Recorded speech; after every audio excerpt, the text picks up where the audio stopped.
Hi everyone. As a designers, hope we all know that we do have design critics and design reviews at our workspace. How to handle them, and I'm going to show you how did I handle the recent design critic that happened at my workspace.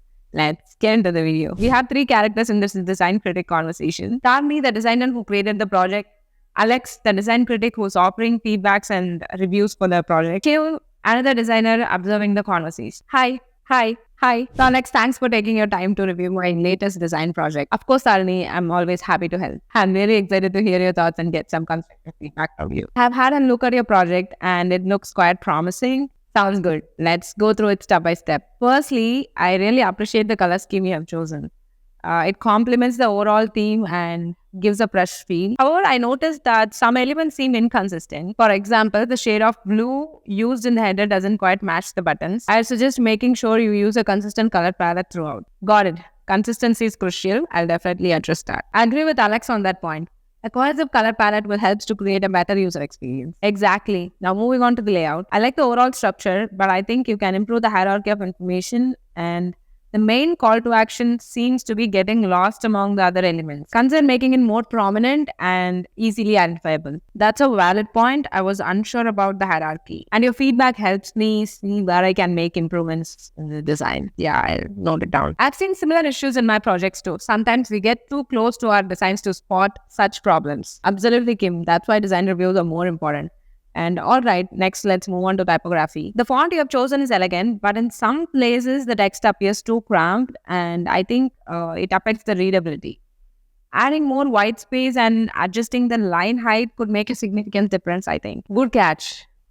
I'll adjust the spacing to improve readability. Great. Now I noticed that the navigation menu is fixed at the top, but it's not responsive on similar screens. Essential to ensure the design is mobile friendly and adapts well to different devices. You're right.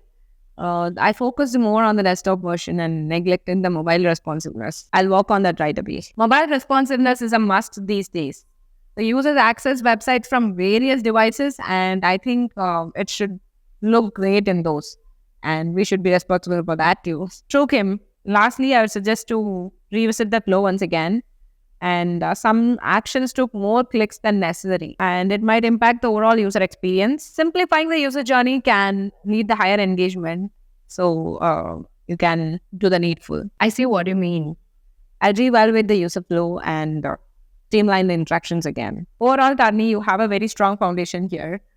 With a few refinements, I believe this project will be even more impactful. Thank you so much, Alex. Your feedback is incredibly helpful. I'll get to work on these improvements right away. I'm glad I could be a part of this critic session too. It's very good to see the design process from this perspective. Yes, design critics are a collaborative process, and having fresh eyes can reveal the insights we might have missed. Tarni, keep up the good work, and I'm looking forward to see the updated version of this design. Thanks again, Alex. Thanks for observing, Kim. Your inputs were valuable too. I'm feeling motivated to make these changes now. Hope this video is helpful. This conversation can continue or dive deeper if it's required. Hope this is helpful. This conversation may continue as they dive deeper into design elements and other things. And there is also a chance that they can sit together and brainstorm potential solutions towards the problem with a positive and constructive atmosphere throughout. Thank you so much for watching. I think this will help you to handle the design critic that you might face in your workspace. I'll meet you all in the next video. Till then, bye-bye.